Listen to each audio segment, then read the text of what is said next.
They called her obedient. They trusted her with their finest garments. By midsummer 1853, children lay in coffins, and the master no longer recognized his own home. No one saw Louisa coming. No one could explain the stains on the cloth. Stay with me. This is a story of memory, survival, and the silent weapons of the powerless. The summer of 1853 in western Tennessee was oppressively hot. The kind of heat that clung to the skin, thick and unrelenting, leaving tempers short and bodies weakened. On the sprawling Whitlock plantation, the cicadas screamed endlessly while magnolia petals rotted sweetly in the air. To an outsider, the plantation might have seemed like a picture of Southern elegance, a grand house with towering white columns, slaves moving silently across the yard, and the Whitlock family hosting evening gatherings beneath flickering lantern light. But behind those pristine curtains, something dark was beginning to take root. The first sign was small.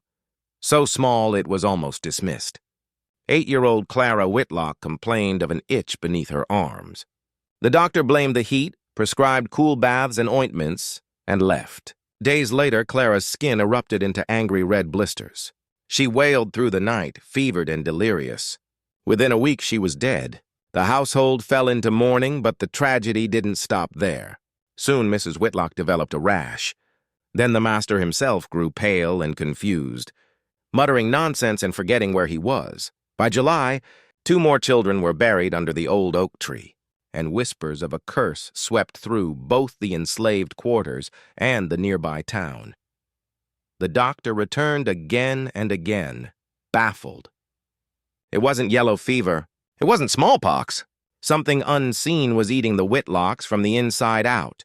At the center of this slow-moving nightmare was a woman named Louisa. Louisa was the plantation's seamstress.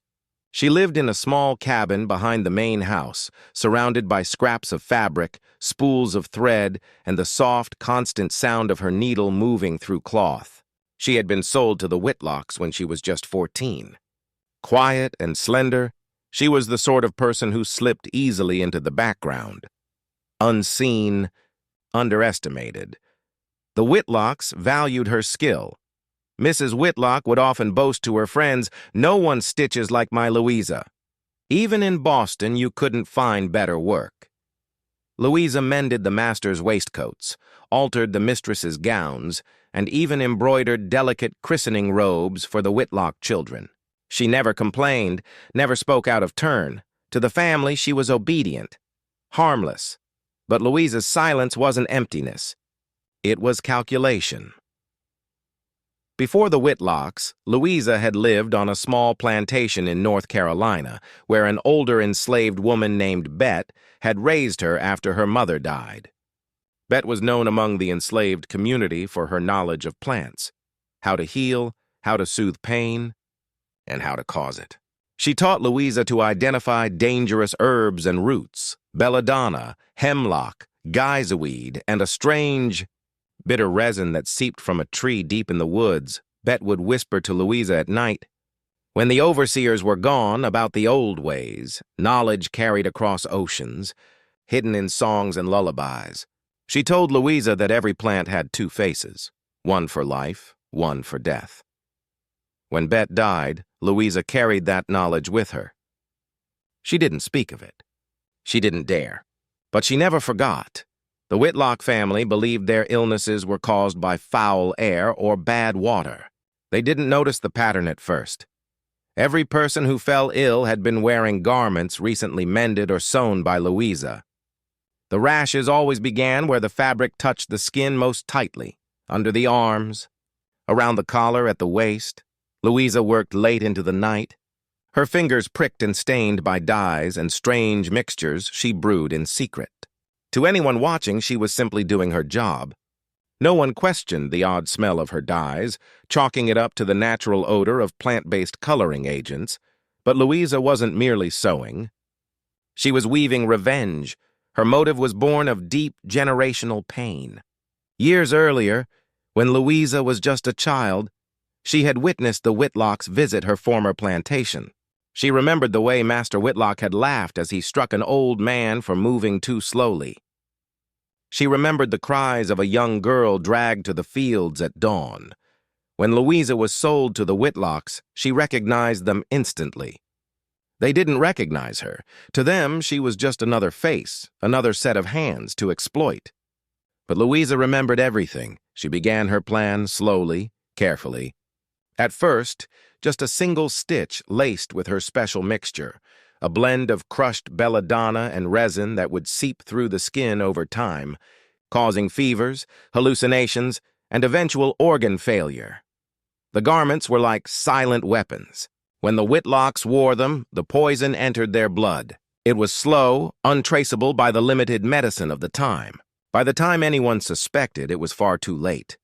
As midsummer deepened, the plantation descended into chaos. Servants whispered of ghosts and curses. The overseer became paranoid, lashing out at anyone who so much as looked at him strangely. The doctor grew frantic, performing crude tests that revealed nothing except oily stains and strange discolorations in the clothing of the sick. Finally, suspicion fell on Louisa.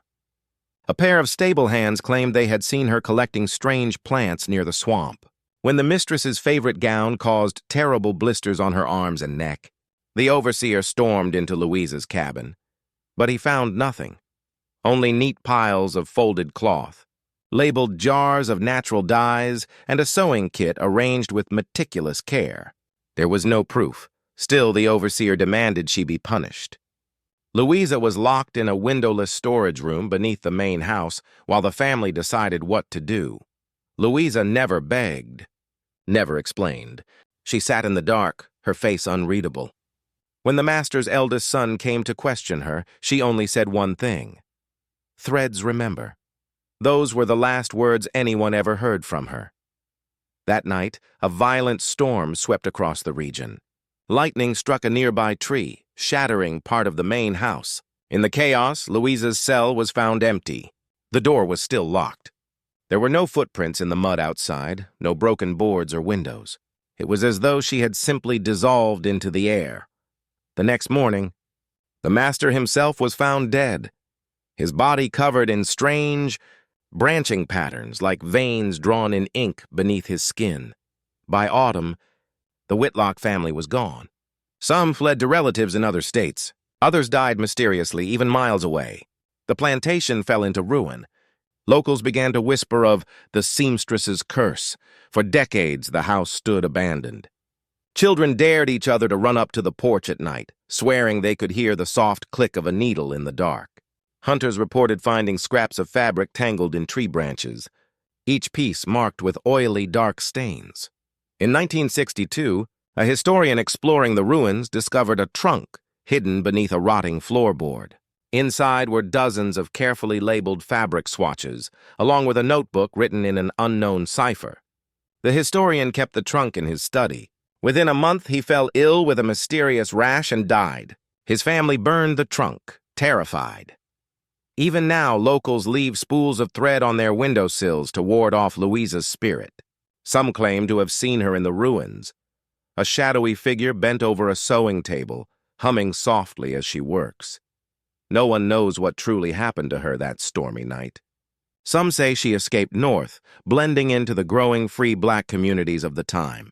Others insist she never left the plantation at all, that she became part of it, a spirit bound to the house by rage and unfinished work.